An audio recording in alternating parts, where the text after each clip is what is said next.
금리 인상과 부동산 규제로 인해 전국적으로 부동산 시장의 불황이 계속되고 있습니다.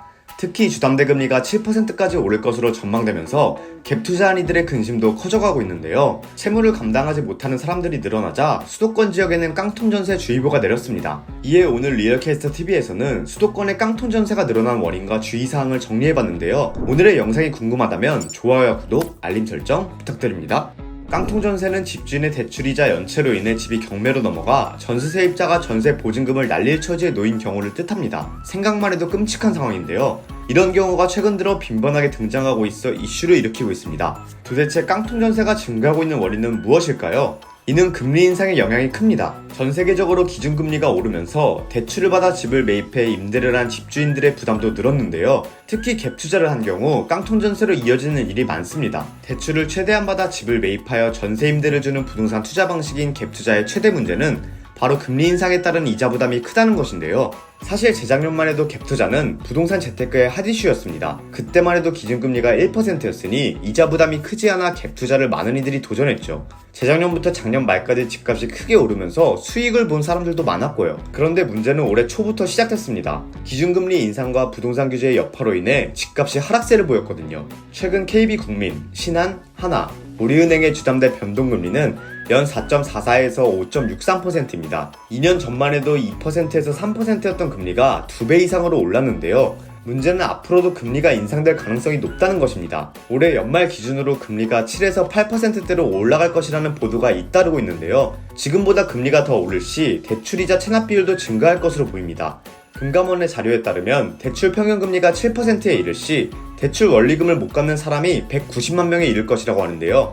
이런 일이 벌어지면 깡통전세 비율도 증가할 수밖에 없습니다. 국회 행정안전위원회 소속 국민의힘 정호택 의원이 경찰청으로부터 제출받은 자료에 따르면 최근 3년간 전세사기 기획수사 단속에서 전세사기 피해자 수는 1351명에 이릅니다. 깡통전세 피해가 적지 않은데요. 그럼 깡통전세를 피해갈 수 있는 방법은 어떤 것이 있을까요? 첫 번째로 전세보증보험 가입이 있습니다. 전세보증보험은 전세보증금 반환을 보증해줍니다. 그러니 가입료가 있어도 보증금 안전을 위해 가입해두는 것이 좋습니다. 물론 전세보증보험을 가입했다 해서 1순위 변제권을 갖는 것은 아닙니다. 따라서 가입 전에 확정일자와 전입신고를 해서 최우선 변제순위를 챙기는 것이 가장 중요합니다.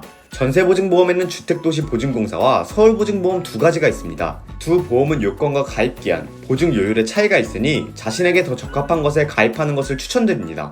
두 번째로 국세 완납 증명서와 지방세 완납 증명서를 집주인에게 미리 요구해 두시는 것이 좋습니다. 은행에서 대출받을 때는 국세 완납 증명서와 지방세 완납 증명서를 꼭 필수로 제출해야 합니다. 국세 체납은 무조건 우선 배당되며 일반 조세 채권은 법정기일 순위로 다투기 때문에 은행에서는 미리 두 서류를 받아 사고를 예방하는데요. 보통 전세 계약을 할 때 등기부 등본만 확인합니다.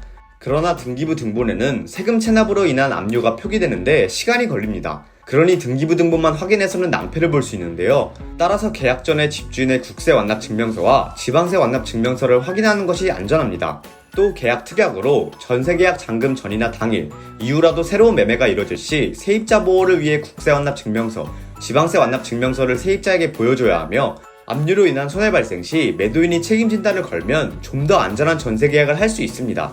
마지막으로 집의 가치에 대한 명확한 인지가 필요합니다. 전세 사기와 깡통전세는 전세가 유독 저렴합니다.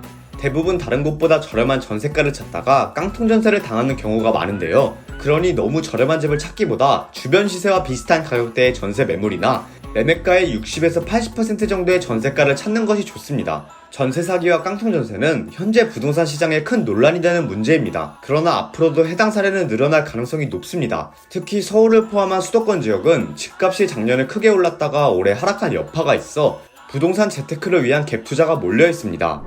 따라서 수도권 지역은 깡통전세를 더욱 조심하시는 것이 좋겠죠. 부동산 시장의 불황에 수요자들의 불안도 높아지고 있는 요즘은 신중한 선택이 필수입니다. 그러니 전세를 구하고 있다면 앞서 소개한 방법들을 유념하여 꼭 안전한 전세 거래하시기를 추천드립니다. 오늘 제가 준비한 영상은 여기까지입니다. 오늘의 영상이 도움되셨다면 좋아요와 구독, 알림 설정 부탁드립니다.